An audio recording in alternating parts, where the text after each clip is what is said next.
Assalamualaikum warahmatullahi wabarakatuh. Selamat datang di channel aku Ajeng Septin.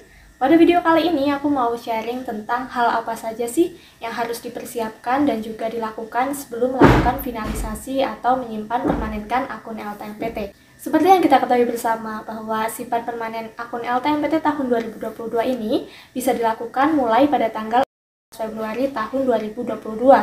Jadi sebelum tanggal tersebut itu tidak ada yang bisa melakukan simpan permanen ya. Karena tombol untuk melakukan simpan permanennya pun belum diaktifkan. Namun sebelumnya teman-teman harus tahu terlebih dahulu tentang apa sih simpan permanen itu. Nah, dapat dilihat dari namanya saja ya, simpan permanen, yaitu menyimpan data secara permanen atau selamanya, yang tentunya itu sudah tidak dapat diubah lagi. Oleh karena itu, sebelum teman-teman melakukan simpan permanen, pastikan semua data yang diisikan sudah benar ya. Tidak ada yang keliru satupun. Jika memang ada kekeliruan, maka jangan gegabah untuk melakukan simpan permanen terlebih dahulu. Perbaiki dulu apa yang keliru, dan lagi-lagi, pastikan sebelum melakukan simpan permanen, semua data yang diisikan itu memang sudah benar. Termasuk yang sebelumnya ada kesalahan, pastikan juga memang sudah benar. Jika ada yang salah namun sudah terlanjur disimpan permanen, maka itu proses perbaikannya akan lebih rumit nantinya. Seperti yang tadi udah aku sampaikan bahwasanya simpan permanen akun LTMPT tahun 2022 itu mulai tanggal 14 Februari. Maka sebaiknya kalian jangan melakukan simpan permanen di tanggal itu. Karena apa? Karena kemungkinan pada tanggal itu tuh akan ada banyak sekali yang mengakses laman LTMPT untuk mencoba melakukan simpan permanen atau hanya sekedar untuk membuka saja. Nah, nanti apabila sewaktu membuka laman LTMPT tidak keluar menu untuk verify untuk melakukan simpan permanennya, maka ada dua solusi. Solusi yang pertama yakni jika kalian memilih untuk tetap di laman tersebut, yakni dengan melakukan refresh berkali-kali pada laman tersebut. Yang kedua, jalan keluarnya yakni kalian mencoba kemudian di lain waktu.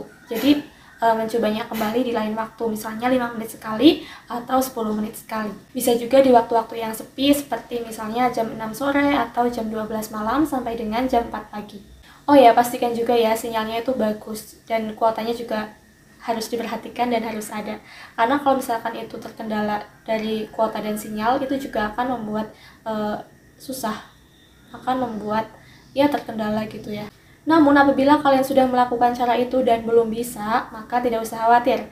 Tetap dicoba terus ya, karena servernya error itu karena banyak yang mengakses. Nah, maka dicoba aja berkali-kali sampai bisa. Hal yang harus diperhatikan selanjutnya yakni belajar materi UTBK.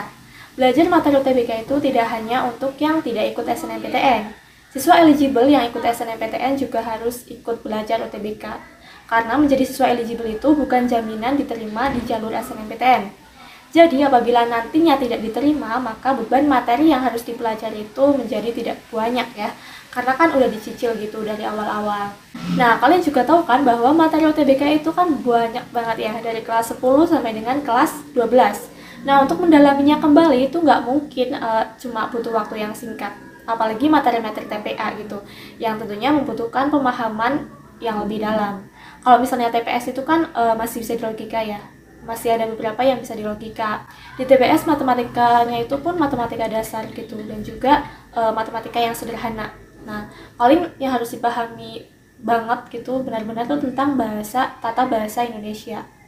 Oleh karena itu, aku saranin bagi kalian meskipun ikut SNMPTN, kalian juga harus tetap belajar materi UTBK.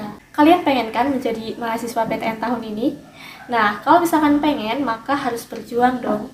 Ingat ya, sesuatu yang indah itu akan sulit untuk didapatkan. Dibutuhkan perjuangan yang tentunya itu tidak mudah pastinya. Nah, kalau kalian mulai males nih, ingat, saingan kalian tuh banyak banget loh.